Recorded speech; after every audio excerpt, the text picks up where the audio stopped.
नमस्कार साथियों, मैं नरेंद्र डूडी आज आपको इस चैनल के माध्यम से सामान्य हिंदी पढ़ाने जा रहा हूं।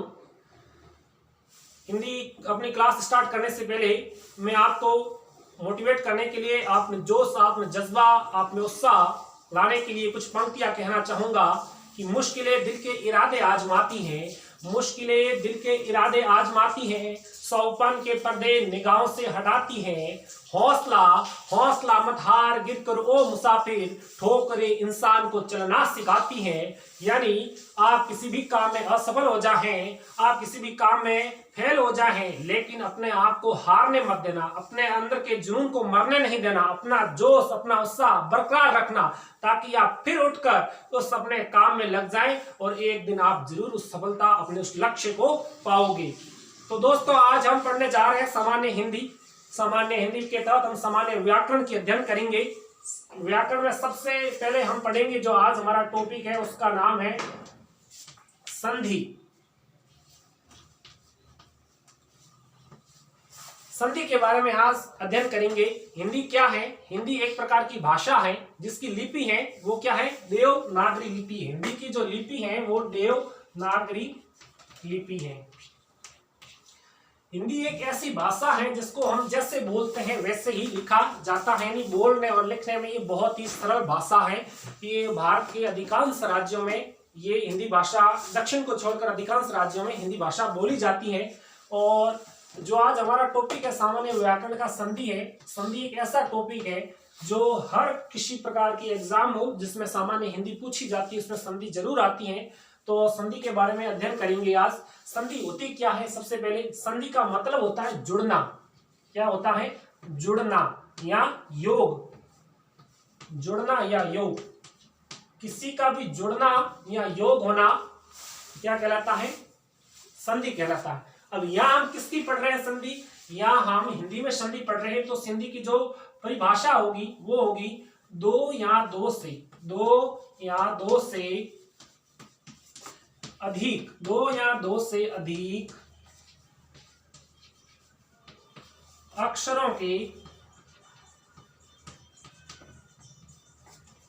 मेल से सार्थक शब्द बनने को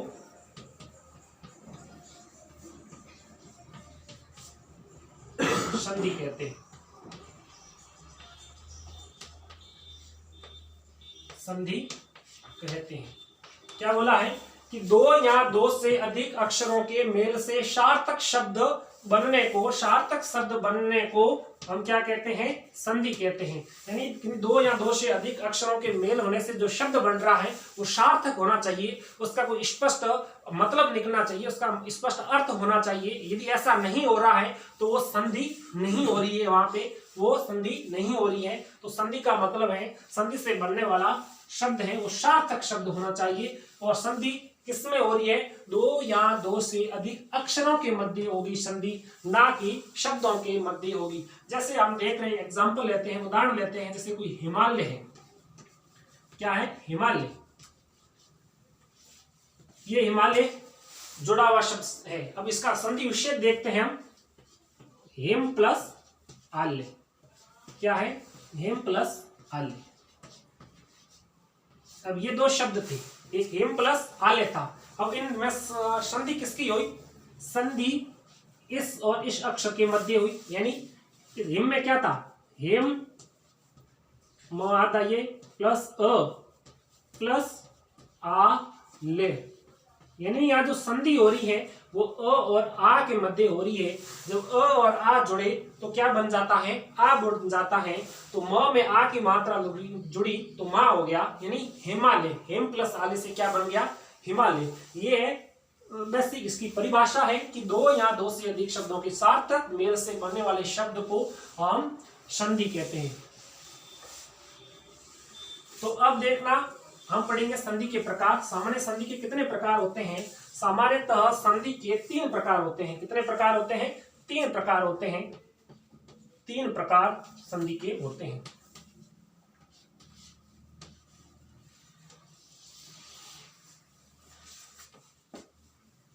पहला प्रकार आता है वो आता है स्वर संधि।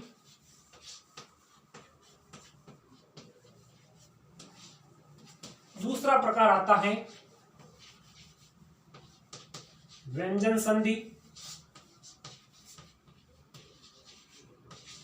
तीसरा प्रकार आता है वो आता है विसर्ग संधि।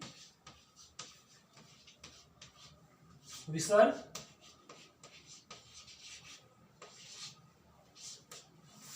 अब स्वर संधि क्या होती है, व्यंजन संधि क्या होती है, इनके बारे में अध्ययन करेंगे। इनके क्या प्रकार हैं, पहले हमें यह पता होना चाहिए कि स्वर क्या होते हैं, व्यंजन क्या होते हैं, इनकी कितनी संख्या होती है स्वरों की। तो स्वर किसे कहते हैं?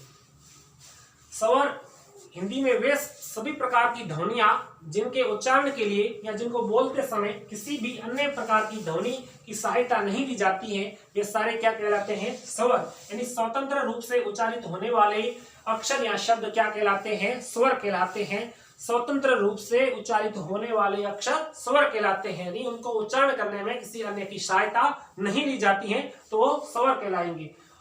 और हिंदी में जो स्वर की संख्या है वो हमारी कितनी है? 13 स्वर है हिंदी में। अ, आ, छोटी ई, बड़ी ई, री, उ, छोटा बड़ा उ, री, ए, आई, ओ, औ, अंग, अह, ये हमारे 13 क्या है हिंदी में स्वर है। और व्यंजन क्या होते हैं? व्यंजन वे अक्षर या वे ध्वनियां जिनको स्वरों के माध्यम से उच्चारित किया जाता है वे व्यंजन कहलाती हैं। अब ये बेसिक है स्वर। अब स्वर संधि क्या होगी? स्वर संधि क्या होगी? दो या दो से अधिक स्वरों के मेल से या योग से बनने वाले सार्थक शब्द क्या कहलाएंगे? स्वर संधि कहलाएंगे। उसमें किस प्रकार की संधि होगी? यानी स्वरों के मध्य यहाँ पे जो योग होगा, जो संयोग होगा, वो दो स्वरों के मध्य होगा, तो क्या होगा? स्वर संधि होगी। वहां स्वर है, जुड़ क्या रहे? स्वर, तो क्या होगी? स्वर संधि। जी ऐसे कोई भी विद्या, विद्या प्लस आले, अब ये दो अक्षर शब्द हैं, इन दोनों को जोड़ने से क्या बनेगा उसको देखना। देखो विद्या में यहाँ ध प्लस आ और इधर आ, तो यहाँ आ प्लस आ में संधि हो रही है। आ भी क्या है? स्वर, और ये आ भी क्या है? स्वर। दो स्वर आपस में जुड़ रहे हैं, जो इनसे आ प्लस आ जो मिलके बनेगा वो भी बनेगा आ, तो इसका संधि होगा वो होगा विद्यालय। विद्यालय। तो ये किस प्रकार की संधि हुई? ये स्वर संधि हुई। क्यों? क्योंकि इसमें दो स्वरों का योग हुआ, तो इसलिए ये स्वर संधि हुई, विद्यालय बन गया। अब स्वर संधि के कितने भेद होते हैं, कितने प्रकार होते हैं, उनके बारे में अध्ययन करेंगे। ठीक है, स्वर संधि के बारे में।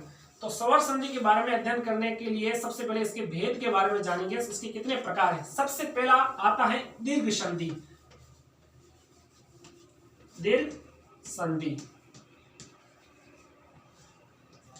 दूसरा जो स्वर संधि का प्रकार आता है वो आता है गुण संधि। तीसरा जो इसका प्रकार आता है वो आता है वृद्धि संधि। वृद्धि संधि। चौथा जो